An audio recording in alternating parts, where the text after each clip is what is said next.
Hi there, Sagittarius. Thanks so much for tuning in. I'm Astrogirl looking at October 24th through October 30th. So we're hitting the home stretch towards the end of 2016. And of course, in a month, the sun will be in your sign. You'll be having your new moon. So it's a really important time for you to start working out exactly what it is you're going to be wishing for and hoping for and looking forward to when your birthday rolls around. Now, this week, Sagittarius, map makers used to label the uncharted and dangerous parts of maps with the phrase, "Here be dragons." And this week is kind of similar to that. We're in a bit of a Game of Thrones type episode.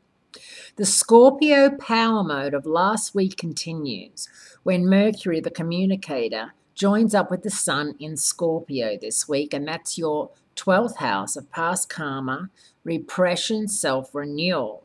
Things that you have in your Pandora's box. Some of you may have very few items. Some of you really need to have a garage sale and get rid of some of your items in your Pandora's box. And this week is going to be a time when a lot of stuff is going to come bubbling to the surface, and whether or not you feel you can share with other people or even admit to it yourself is going to be kind of stressful for some of you.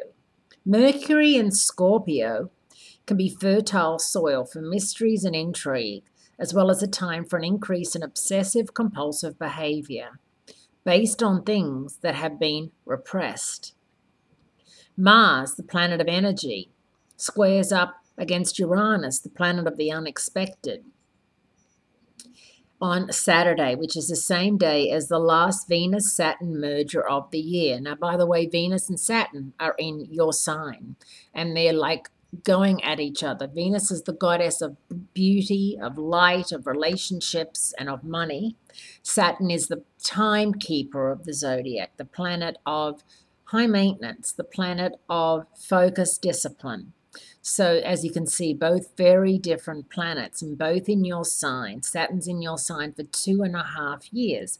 Venus is in your sign until mid-November.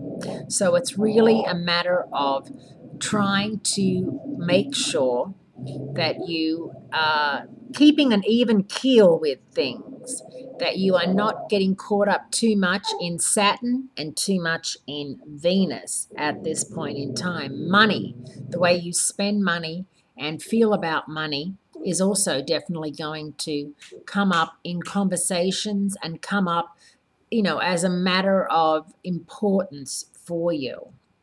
Because the same energies that are seductively thrilling also happen to be unpredictable, volatile, and even destructive, this may be time to take a few deep breaths and give this particular dragon a pass.